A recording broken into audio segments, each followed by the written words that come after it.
The crowd had already settled into a heavy silence when the first crack appeared in the perfect order of the day. Uniforms were pressed, shoes polished, faces composed. This funeral was meant to be flawless, a farewell worthy of a 4-star general. Then, at the far edge of the entrance, a soft voice broke through the hush. Not loud. Not demanding. Just a woman saying a name she had spoken thousands of times before. The name of the man lying in the casket. And in that instant, everything began to shift. She stood there alone, an elderly black woman dressed in simple black, her coat clearly older than the marble walls around her. Her hands clutched a small purse as if it were the only solid thing left in the world. She had arrived early, walking slowly up the long steps, rehearsing what she would say if anyone stopped her. She never expected to be noticed. She only wanted to sit quietly, to see him one last time. But the usher saw her immediately. He stepped into her path, lowering his voice with the practiced firmness of someone used to enforcing rules. This area was reserved. Family only. Credentials required. The woman nodded, as if she understood. She didn't raise her voice. She didn't argue. She simply said that she was family. The usher hesitated, scanning his list, already knowing the answer. Her name wasn't there. Repeated himself, a little sharper now, aware of eyes beginning to turn. People nearby shifted uncomfortably in their seats. This was not the place for scenes. This was a moment of honor, of dignity. The woman looked past him, her gaze fixed on the flag-draped casket at the front. Her eyes filled, but she did not cry. Not yet. She stood there. Memories crowded her mind. Skinny boy at a kitchen table, boots too big for his feet. Long nights waiting for phone calls that sometimes never came. Letters written by hand, folded carefully, sent to places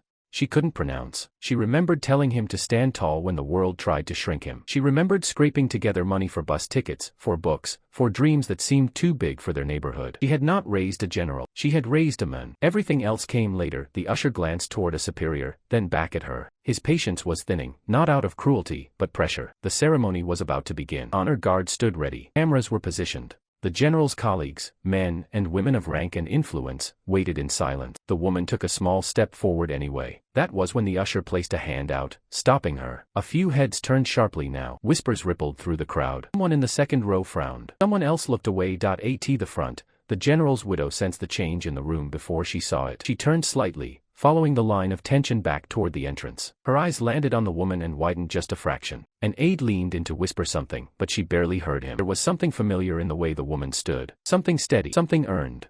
Before anyone could react further, the impossible happened. The 4-star general, standing beside the casket, moved. It was subtle at first, a shift of posture, then a full turn. Protocol did not matter in that moment. Rank did not matter. He looked down the aisle, past the rows of decorated officers, past the cameras and the flags, straight to the woman being held at the door. His face changed. The controlled expression of command fell away, replaced by something raw and unmistakable. Recognition. Gasps were quiet but real. No one spoke. The general walked slowly, deliberately, each step echoing louder than the last. Usher froze, unsure whether to salute or step aside. When the general reached the woman, he did not ask who she was. He did not question her presence. He took her hands gently, as if they were something precious, and bowed his head toward her. In a voice meant for everyone to hear, he said her name. Not his rank, not his title, just her name. And with that, the ceremony was no longer what anyone expected it to be. For a long moment, no one moved. The general stood there holding her hands, his posture no longer rigid, his voice no longer commanding. Just a man speaking to the woman who had shaped his life. The cameras kept rolling, but the room felt suddenly private, like everyone had accidentally stepped into a memory that wasn't theirs. The usher slowly lowered his arm and stepped back,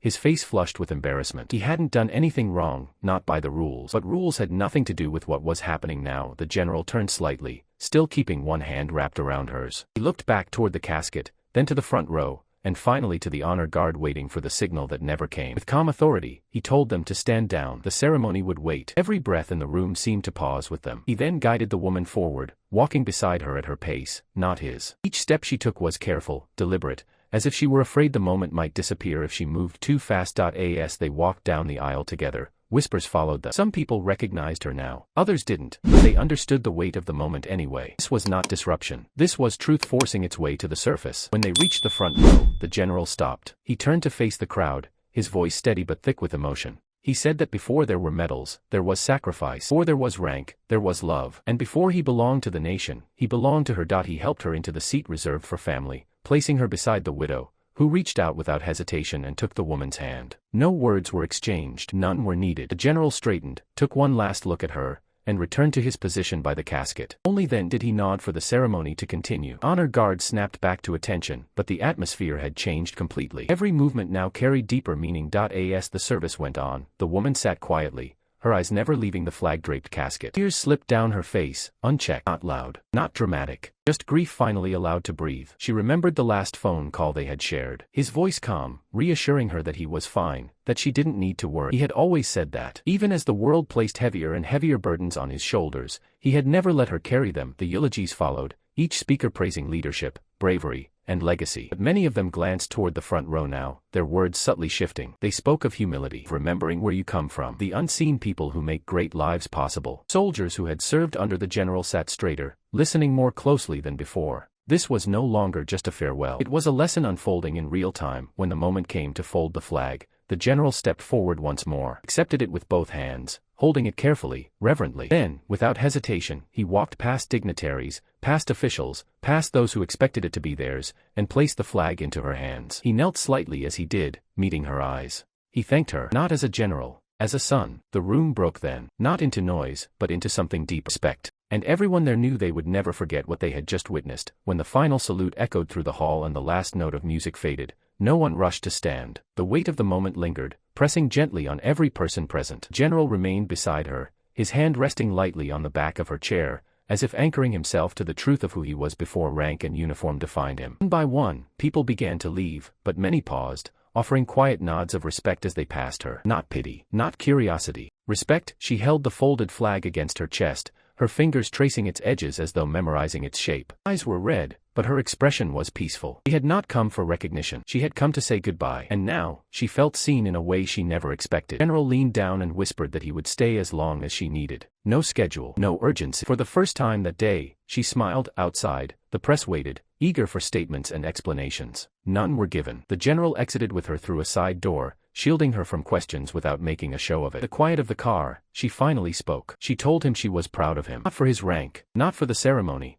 but for remembering who he was when it mattered. He nodded, eyes fixed forward, swallowing emotion he had learned long ago to control. In the days that followed, the story spread anyway. Not because of headlines or controversy, but because people shared it with each other. Soldiers told it to their families. Attendees recounted it to friends. It became a story about honor that couldn't be reduced to sound bites. People spoke about the grandmother who raised a leader, and the leader who never forgot her. Life returned to routine, but something subtle had changed. The general carried himself with a lighter step. She returned home, placing the flag in a place of honor, surrounded by photographs and letters she had saved for decades. She still lived quietly, still moved slowly, but she no longer felt invisible in spaces that once intimidated her. What happened at that funeral wasn't a disruption, it was a correction. A reminder that true greatness is measured not by who stands behind you in formation, but by who stood behind you before anyone else did.